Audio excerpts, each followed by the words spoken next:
ನಮಸ್ಕಾರ. ಕೆಲವು ಘಟನೆಗಳು ನಡೆದು ಹೋಗಿ ವರ್ಷಗಳೇ ಆಗಿರ್ತದೆ. ಆದರೆ ಆ ಘಟನೆ ಮಾತ್ರ ನಮ್ಮ ಮನಸ್ಸಿನಿಂದ ಹೋಗಿರುವುದಿಲ್ಲ. ಆ ವ್ಯಕ್ತಿ ನಮ್ಮ ಜೀವನದಿಂದ ಹೋಗಿರ್ಬೋದು, ಆ ಮಾತು ಮುಗಿದು ಹೋಗಿರ್ಬೋದು. ಆದರೆ ಆ ನೋವು ಕೊಟ್ಟಂಥ ಘಟನೆ ನಡೆದೇ ಹೋಗಿರ್ಬೋದು. ಆದರೂ ಕೂಡ ಕೆಲವೊಮ್ಮೆ ರಾತ್ರಿ ಒಬ್ಬರೇ ಕುಳಿತಾಗ, ಹಾಸಿಗೆ ಮೇಲೆ ಬಿದ್ದುಕೊಂಡಾಗ ಆ ಘಟನೆ ಮತ್ತೆ ಮತ್ತೆ ಮತ್ತೆ ಮನಸ್ಸಿನಲ್ಲಿ ಮರುಕಳಿಸ್ತದೆ. ಇದು ಆವಾಗ ಯಾಕೆ ಆಯಿತು? ನಾನು ಹಾಗೆ ಮಾಡಬಾರ್ದಿತ್ತು, ಅವರು ನನಗೆ ಹಾಗೆ ಮಾಡಬಾರ್ದಿತ್ತು, ನನ್ನ ಜೀವನದಲ್ಲಿ ಆ ಘಟನೆ ನಡೆಯದೇ ಹೋಗಿದ್ದಿದ್ರೆ ಅಂತ ನಮ್ಮನ್ನು ನಾವೇ ಮತ್ತೆ ಮತ್ತೆ ಮತ್ತೆ ಮತ್ತೆ ಪ್ರಶ್ನಿಸಿಕೊಳ್ತೇವೆ. ಹಾಗಾದರೆ ಪ್ರಶ್ನೆ ಏನು ಅಂತ ಹೇಳಿದರೆ, ನಡೆದು ಹೋದಂಥ ಘಟನೆಗಳನ್ನು ನಮ್ಮ ಮನಸ್ಸು ಯಾಕೆ ಮತ್ತೆ ಮತ್ತೆ ಮತ್ತೆ ನೆನಪಿಸಿಕೊಳ್ತದೆ, ಮತ್ತು ಮುಖ್ಯವಾಗಿ ಆ ನೆನಪುಗಳಿಂದ ನಾವು ಹೊರಗೆ ಬರುವಂಥದ್ದು ಹೇಗೆ? ಹಿಂದೆ ನಮ್ಮ ಜೀವನದಲ್ಲಿ ನಡೆದಂತಹ ಯಾವುದಾದ್ರೂ ಒಂದು ಕಹಿ ಘಟನೆಗಳು, ಅದರ ನೆನಪುಗಳು ನಮಗೆ ಕಿತ್ತು ತಿಂತದೆ ಅಂತಾದರೆ ಆ ನೆನಪುಗಳಿಂದ ನಾವು ಹೊರಗೆ ಬರುವುದು ಹೇಗೆ? ನಮ್ಮ ಮನಸ್ಸಿಗೆ ನಾವು ನೆಮ್ಮದಿಯ ದಾರಿಯನ್ನು ತೋರಿಸಿಕೊಡುವುದು ಹೇಗೆ?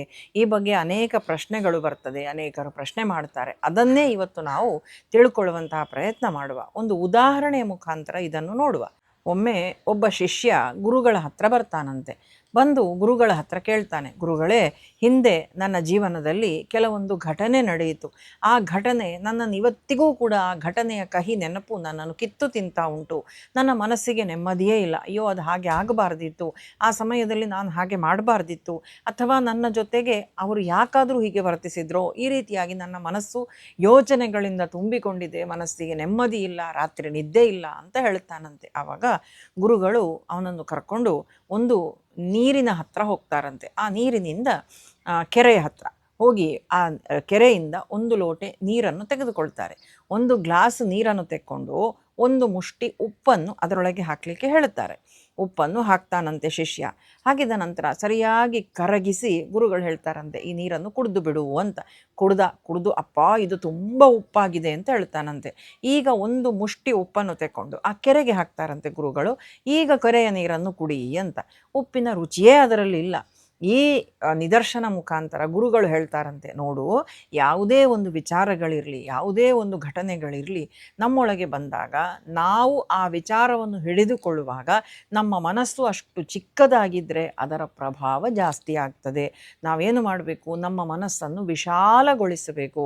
ಆಗಿ ಹೋದಂಥ ಘಟನೆ ನಮ್ಮ ಜೀವನದ ಒಂದು ಭಾಗ ಅಷ್ಟೇ, ಅದುವೇ ನಮ್ಮ ಜೀವನ ಅಲ್ಲ ಅಂತ ಹೇಳುವಂಥದ್ದನ್ನು ನಾವು ಮುಖ್ಯವಾಗಿ ತಿಳ್ಕೊಳ್ಬೇಕು. ಏನೋ ಒಂದು ಘಟನೆ ಆಗಿ ಹೋಯಿತು, ಆದರೆ ಆ ಘಟನೆಯನ್ನೇ ನಾವು ನಮ್ಮ ಸಂಕುಚಿತವಾದಂಥ ಮನಸ್ಸಿನೊಳಗಿಟ್ಟುಕೊಂಡು ನಾವು ನೊಂದುಕೊಳ್ಬಾರ್ದು. ಮನಸ್ಸನ್ನು ವಿಶಾಲ ಮಾಡಬೇಕು, ಕೆರೆಯ ಹಾಗೆ.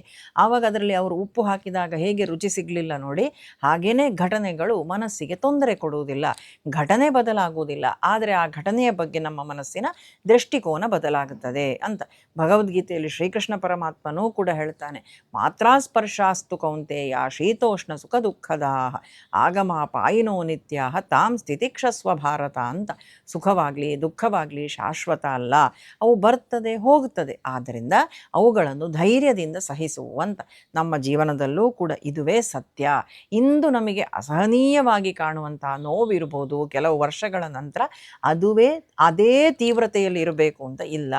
ಆದರೆ ನಾವು ಪ್ರತಿದಿನ ಆ ಘಟನೆಯನ್ನು ಮತ್ತೆ ಮತ್ತೆ ಮತ್ತೆ ಆಡಿಸಿದರೆ ಅದು ಮತ್ತೆ ನಮ್ಮೊಳಗೆ ಅದೇ ತೀವ್ರತೆಯನ್ನು ಅದು ಉಳಿಸಿಕೊಂಡಿರ್ತದೆ. ಆದ ಕಾರಣ ನಡೆದು ಹೋಗ್ತದೆ ಕೆಲವೆಲ್ಲ, ಆದರೆ ಅದನ್ನೇ ಚಿಂತೆ ಮಾಡ್ತಾ ನಾವು ಇರಬಾರ್ದು.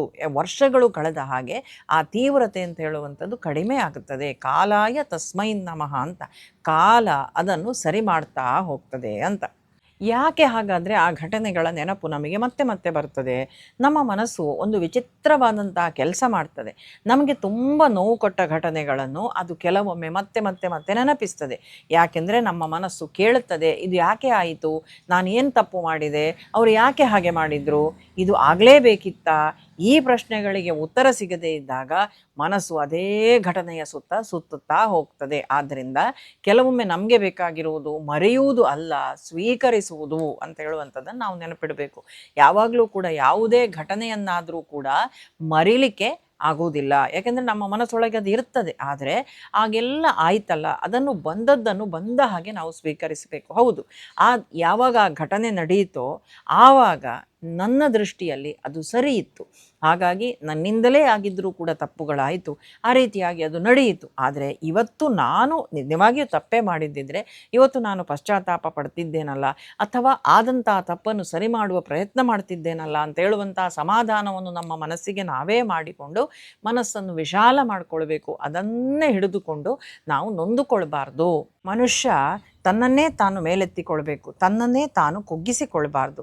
ನಾವು ನಮ್ಮ ಮನಸ್ಸಿಗೆ ಪ್ರತಿದಿನ ಹೇಳಿಕೊಳ್ಬೇಕು, ಹೌದು ಅದು ನಡೆದಿದೆ, ನನಗೆ ನೋವಾಗಿದೆ, ಆದರೆ ಆ ಘಟನೆ ನನ್ನ ಸಂಪೂರ್ಣ ಜೀವನ ಅಲ್ಲ, ನಾನು ಆ ಘಟನೆಗಿಂತ ದೊಡ್ಡವನು, ನನ್ನ ಮುಂದೆ ನನ್ನ ಇಡೀ ಜೀವನ ಇದೆ ಅಂತ. ಪಾಂಡವರ ಉದಾಹರಣೆಯನ್ನೇ ನಾವು ನೋಡಿದರೆ, ಪಾಂಡವರ ಜೀವನದಿಂದ ನಾವು ಕಲಿಯುವಂಥ ಪಾಠ. ಅವರಿಗೆ ಎಷ್ಟೆಲ್ಲ ಕಷ್ಟ ಬಂತು ಪಾಂಡವರಿಗೆ ಅಲ್ವಾ. ಎಲ್ಲರೂ ಮೋಸ ಮಾಡಿದರು, ಅವರಿಗೆ ಪಡಬಾರದಂಥ ಕಷ್ಟವನ್ನು ಪಟ್ಟರು, ಅವರು ಕಾಡಲ್ಲೇ ಜೀವನವನ್ನು ಮಾಡಿದರು, ಎಂತೆಂಥ ಘಟನೆಗಳು ಅವರ ಜೀವನದಲ್ಲಿ ನಡೆಯಿತು. ಎಲ್ಲಕ್ಕಿಂತ ದೊಡ್ಡ ನೋವು ಕೊಟ್ಟಂಥ ಘಟನೆ ಅಂತ ಹೇಳಿದರೆ ಅವರ ಜೀವನದಲ್ಲಿ ದ್ರೌಪದಿಯ ವಸ್ತ್ರಾಪಹರಣ. ಅಂತಹ ಘಟನೆಗಳು ನಡೆದಿದ್ರು, ಅದನ್ನು ಅವರು ಮನಸ್ಸಲ್ಲಿ ಇಟ್ಟುಕೊಂಡಿದ್ದಿದ್ರೆ ಅವರ ಪರಿಸ್ಥಿತಿ ಹೇಗಾಗ್ತಿತ್ತು ಅಂತ ಹೇಳುವಂಥದ್ದನ್ನು ನಾವಿಲ್ಲಿ ಗಮನಿಸಬೇಕು. ಹಾಗಿದ್ದರೂ ಅವರೇನು ಮಾಡ್ತಾರೆ, ಅದೇ ಘಟನೆಯನ್ನು ನೆನೆಸಿಕೊಂಡು ತಾವು ಕೊರಗಿಕೊಂಡು ಕೂತ್ಕೊಳ್ಳಿಲ್ಲ, ಆದರೆ ಆ ಘಟನೆಯಿಂದ ಪಾಠವನ್ನು ಕಲಿತರು.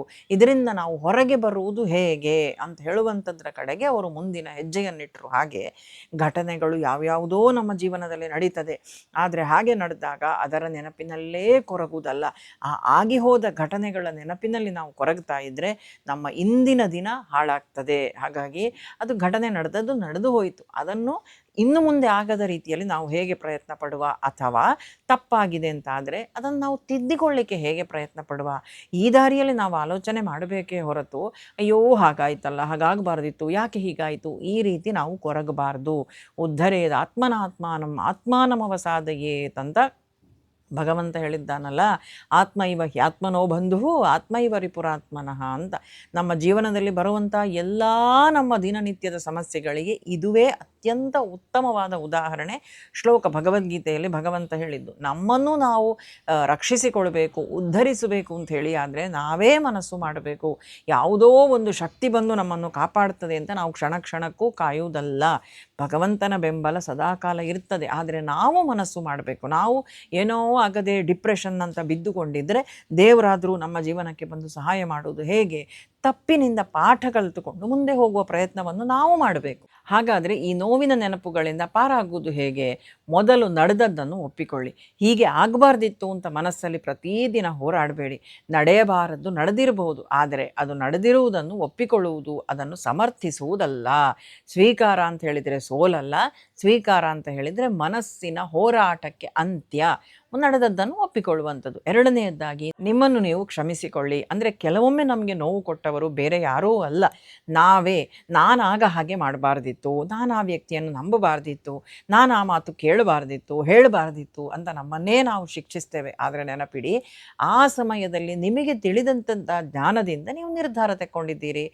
ಇಂದು ನಿಮಗೆ ಅದಕ್ಕಿಂತ ಹೆಚ್ಚು ಜ್ಞಾನ ಉಂಟು. ಆದ್ದರಿಂದ ಇಂದಿನ ಜ್ಞಾನದಿಂದ ನಿನ್ನೆಯ ನಿಮ್ಮನ್ನು ನೀವು ಶಿಕ್ಷಿಸಬೇಡಿ. ಯಾಕೆ? ಆವಾಗ ಅದು ಸರಿ ಅಂತಾಯಿತು, ಆ ರೀತಿಯಾದಂತಹ ವರ್ತನೆ ನಡೆಯಿತು. ಆದರೆ ಆಗ ಜ್ಞಾನ ಇರಲಿಲ್ಲ, ಇವಾಗ ಜ್ಞಾನ ಬಂದಿದೆ. ಆ ಒಂದು ಪರಿಜ್ಞಾನ ಇವತ್ತು ನಮಗಿರಬೇಕು, ನಮ್ಮನ್ನೇ ನಾವು ಶಿಕ್ಷಿಸಿಕೊಳ್ಳಬಾರದು. ಇನ್ನು ಮೂರನೆಯದಾಗಿ, ನೆನಪು ಬಂದಾಗ ಅದರ ಜೊತೆ ಹೋರಾಡಬೇಡಿ. ಅಂದರೆ ಒಂದು ನೋವಿನ ಘಟನೆ, ಹಿಂದಿನ ಘಟನೆ ಯಾವುದಾದ್ರೂ ನೆನಪು ಬಂದಾಗ ಇದು ನೆನಪಾಗಬಾರ್ದು ಅಂತ ಬಲವಂತವಾಗಿ ತಡಿಲಿಕ್ಕೆ ಪ್ರಯತ್ನಿಸಿದರೆ ಕೆಲವೊಮ್ಮೆ ಅದು ಇನ್ನಷ್ಟು ಮನಸ್ಸಿಗೆ ಬರ್ತದೆ. ಬದಲಿಗೆ ಹೌದು, ಈ ನೆನಪು ಬಂದಿದೆ, ಆದರೆ ಇದು ಕೇವಲ ಒಂದು ನೆನಪು, ನಾನೀಗ ಸುರಕ್ಷಿತವಾಗಿದ್ದೇನೆ, ಆ ಘಟನೆ ಈಗ ನಡೀತಾ ಇಲ್ಲ ಅಂತ ಹೇಳುವಂಥದ್ದನ್ನು ನಿಮ್ಮ ಮನಸ್ಸಿಗೆ ಹೇಳಿಕೊಳ್ಳಿ. ನಿಧಾನವಾಗಿ ಉಸಿರನ್ನು ತೆಕ್ಕೊಳ್ಳಿ, ಕೆಲವು ಕ್ಷಣ ಮೌನವಾಗಿ, ನಂತರ ನಿಮ್ಮ ಗಮನವನ್ನು ಇಂದಿನ ಕ್ಷಣಕ್ಕೆ ತಂದುಕೊಳ್ಳಿ. ಈ ರೀತಿ ಮಾಡುವುದರಿಂದಲೂ ಕೂಡ ನಾವು ಆ ಘಟನೆ ಮತ್ತೆ ಮತ್ತೆ ಮರುಕಳಿಸುವುದನ್ನು ನಾವು ತಪ್ಪಿಸ್ಬೋದು. ಇನ್ನೊಂದು, ಪ್ರಾರ್ಥನೆ ಮಾಡಬೇಕು. ಅಂದರೆ ಮನಸ್ಸಿಗೆ ಎಲ್ಲವನ್ನೂ ಹೇಳ್ಕೊಳ್ಳಿಕ್ಕೆ ಯಾರೂ ಇಲ್ಲ ಅಂತಾದಾಗ ಭಗವಂತನ ಮುಂದೆ ಕೂತ್ಕೊಳ್ಳಿ, ಕೃಷ್ಣ ಅಂತ ಕರೀರಿ. ನಾನು ಬದಲಾಯಿಸಲಾಗದ ವಿಷಯಗಳ ಬಗ್ಗೆ ಯೋಚಿಸ್ತಾ ಇದ್ದೇನೆ, ನಡೆದು ಹೋದದ್ದನ್ನು ಬದಲಿಸುವಂತಹ ಶಕ್ತಿ ನನ್ನಲ್ಲಿಲ್ಲ, ಆದರೆ ಅದನ್ನು ಸ್ವೀಕರಿಸುವಂತಹ ಶಕ್ತಿ ನನಗೆ ಕೊಡು, ನನ್ನ ಮನಸ್ಸಿಗೆ ಶಾಂತಿಯನ್ನು ಕೊಡು, ನನ್ನನ್ನು ಹಿಂದಿನ ನೋವಿನಿಂದ ಬಿಡುಗಡೆ ಮಾಡು ಅಂತ ಮನಸ್ಸಿನಿಂದ ಪ್ರಾರ್ಥಿಸಿ. ಪ್ರಾರ್ಥನೆ ಅಂತ ಹೇಳಿದರೆ ಸಮಸ್ಯೆ ತಕ್ಷಣ ಮಾಯವಾಗ್ತದೆ ಅಂತಲ್ಲ, ಪ್ರಾರ್ಥನೆ ಅಂತ ಹೇಳಿದರೆ ಸಮಸ್ಯೆಯನ್ನು ಎದುರಿಸುವಂತಹ ಶಕ್ತಿ ಅದು ನಮ್ಮ ಒಳಗೆ ಹುಟ್ಟುತ್ತದೆ. ಹಾಗಾಗಿ ದೇವರ ಮುಂದೆ ಕೂತ್ಕೊಂಡು ಎಲ್ಲವನ್ನೂ ಕೂಡ ನೀವು ಹೇಳಿಕೊಳ್ಳಿ. ಯಾಕೆಂತ ಹೇಳಿದರೆ ಯಾರಾದರೂ ವ್ಯಕ್ತಿಗಳಲ್ಲಿ ಹೇಳಿದರೆ ಅವರು ಹೋಗಿ ಇನ್ನೂ 4 ಜನರಿಗೆ ಹೇಳುವಂತಹ ಸಂಭವ ಉಂಟು. ಅದಕ್ಕಿಂತ ಭಗವಂತನಲ್ಲಿ ನಾವು ಹೇಳಿಕೊಳ್ಳುವ.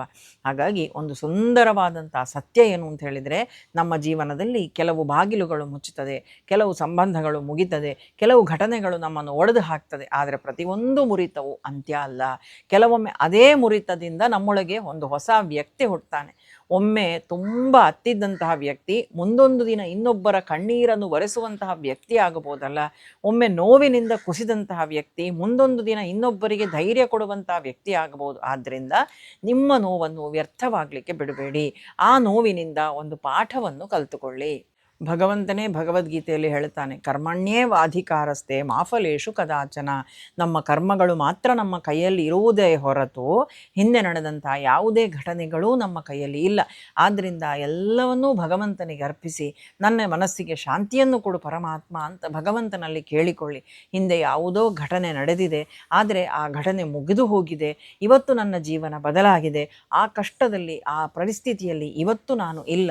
ಆದ್ದರಿಂದ ಇನ್ನು ಮುಂದೆ ಅಂತಹ ಘಟನೆಗಳು ನಡೆಯದ ಹಾಗೆ ನಾನು ನೋಡ್ಕೊಳ್ತೇನೆ. ಆ ಘಟನೆ ಅಂತ ಹೇಳುವಂಥದ್ದು ನನ್ನ ಜೀವನ ಅಂತ ಹೇಳುವಂಥ ಪುಸ್ತಕದ ಒಂದು ಅಧ್ಯಾಯ ಅಷ್ಟೇ, ಅದು ಇಡೀ ಪುಸ್ತಕ ಅಲ್ಲ ಅಂತ ಹೇಳುವಂಥದ್ದನ್ನು ಮನಸ್ಸಿಗೆ ದೃಢವಾಗಿ ನಂಬಿಕೊಳ್ಳಿ. ನಿಮ್ಮಿಂದಾಗಿ ಯಾರಿಗಾದರೂ ಮೋಸ ಆಗಿದೆ, ನಿಮ್ಮಿಂದಾಗಿ ಯಾರಿಗಾದರೂ ಕಷ್ಟ ಆಗಿದೆ ಅಂತಾದರೆ ಅವರ ಬಳಿಯಲ್ಲಿ ಹೋಗಿ ಕ್ಷಮಾಪಣೆಯನ್ನು ನಾವು ಯಾವುದೇ ಅಹಂಕಾರ ಇಲ್ಲದೆ ಕೇಳಿಕೊಳ್ಳಿ. ನನ್ನನ್ನು ಕ್ಷಮಿಸು ಅಂತ ಕೇಳಿ, ಕ್ಷಮಿಸುವ ಮನಸ್ಸು ಅವರಿಗಿದ್ದರೆ ಅವರು ಕ್ಷಮಿಸ್ತಾರೆ. ಅವರು ಕ್ಷಮಿಸುವುದಿಲ್ಲ ಅಂತಾದಾಗ, ಅಯ್ಯೋ ಅವರು ನನ್ನನ್ನು ಕ್ಷಮಿಸಲಿಲ್ಲ, ಅವರು ನನಗೆ ಸಾರಿ ಅಂತ ನಾನು ಕೇಳಿಕೊಂಡಾಗಲೂ ಕೂಡ ಸರಿ, ತಪ್ಪಾಗಿದ್ದರು ನಾನು ಕ್ಷಮಿಸಿದ್ದೇನೆ ಅಂತ ಅವರು ಹೇಳಲಿಲ್ಲ ಅಂತೇಳಿ ಅದಕ್ಕೋಸ್ಕರವೂ ನೊಂದುಕೊಳ್ಬೇಡಿ. ಯಾಕೆಂತ ಹೇಳಿದರೆ ಇನ್ನೊಬ್ಬರ ವ್ಯಕ್ತಿತ್ವ ಅಥವಾ ಇನ್ನೊಬ್ಬರ ನಡವಳಿಕೆ ಹೀಗೇ ಇರಬೇಕು ಅಂತ ನಾವು ತೀರ್ಮಾನ ಮಾಡಲಿಕ್ಕಾಗೋದಿಲ್ಲ. ನಮ್ಮನ್ನು ನಾವು ನೋವಿನಿಂದ ಪಾರು ಮಾಡಿಕೊಳ್ಬೇಕು, ನಮ್ಮನ್ನು ನಾವು ಬಂಧನದಿಂದ ಪಾರು ಮಾಡಿಕೊಳ್ಬೇಕು, ನಮ್ಮ ಮನಸ್ಸಿನ ಶಾಂತಿಯ ದಾರಿಯನ್ನು ನಾವೇ ಕಂಡುಕೊಳ್ಬೇಕು. ಹಾಗಾಗಿ ಹಿಂದೆ ನಡೆದ ಘಟನೆಗಳನ್ನು ಮತ್ತೆ ಮತ್ತೆ ಮತ್ತೆ ಮತ್ತೆ ಮೆಲುಕು ಹಾಕ್ತಾ ಇವತ್ತಿನ ನಮ್ಮ ಜೀವನವನ್ನು ಹಾಳು ಮಾಡಿಕೊಳ್ಳಬಾರದು. ಎಲ್ಲವನ್ನೂ ಕೂಡ ದೇವರ ಮೇಲೆ ಬಿಟ್ಟು ಯಾರಿಗಾದರೂ ನನ್ನ ಕೈಯಿಂದ ತಪ್ಪಾಗಿದೆ ಅಂಥೇಳಿ ಆದರೆ ಭಗವಂತನಲ್ಲಿ ಪ್ರಾರ್ಥಿಸಿಕೊಳ್ಳಿ, ನನ್ನ ತಪ್ಪನ್ನು ಮನ್ನಿಸು, ಕ್ಷಮಿಸು ಮತ್ತು ರಕ್ಷಿಸು. ಇದು 2 ನಮ್ಮ ಪ್ರಾರ್ಥನೆಯ ಮುಖ್ಯ ಶಬ್ದಗಳಾಗಲಿ. ಪ್ರಾರ್ಥನೆಯಲ್ಲಿ ಇದನ್ನೇ ಕೇಳಿಕೊಳ್ಳಬೇಕಂತೆ, ಕ್ಷಮಿಸು. ನಾನು ಯಾರಿಗಾದರೂ ತಪ್ಪು ಮಾಡಿದ್ದೇನೆ ಅಂತಾದರೆ, ಯಾರಿಗಾದರೂ ನನ್ನಿಂದ ನೋವಾಗಿದೆ ಅಂತಾದರೆ ನನ್ನನ್ನು ಕ್ಷಮಿಸು. ನನ್ನ ತಪ್ಪುಗಳಿಗೆಲ್ಲ ನೀನು ಕ್ಷಮೆಯನ್ನು ಕೊಡು ಮತ್ತು ನನ್ನನ್ನು ರಕ್ಷಿಸು. ಹಾಗೇ ನನ್ನಿಂದ ಯಾರಿಗೆ ಅಪರಾಧ ಆಗಿದೋ ಅವರನ್ನು ರಕ್ಷಿಸು ಅಂತ ಹೀಗೆ ಈ 2 ಪ್ರಾರ್ಥನೆಗಳನ್ನು ದಿನಾ ನಮ್ಮ ಇತರ ಪ್ರಾರ್ಥನೆಗಳ ಜೊತೆಯಲ್ಲಿ ಸೇರಿಸಿಕೊಳ್ಳಿ. ಭಗವಂತ ಶ್ರೀಕೃಷ್ಣ ಪರಮಾತ್ಮ ಎಲ್ಲರ ಮನಸ್ಸಿಗೂ ಕೂಡ ಶಾಂತಿಯನ್ನು ಕೊಡಲಿ, ನೆಮ್ಮದಿಯನ್ನು ಕೊಡಲಿ. ಎಲ್ಲರಿಗೂ ಶುಭವಾಗಲಿ, ಮಂಗಳವಾಗಲಿ. ಕೃಷ್ಣ ಅರ್ಪಣಮಸ್ತು.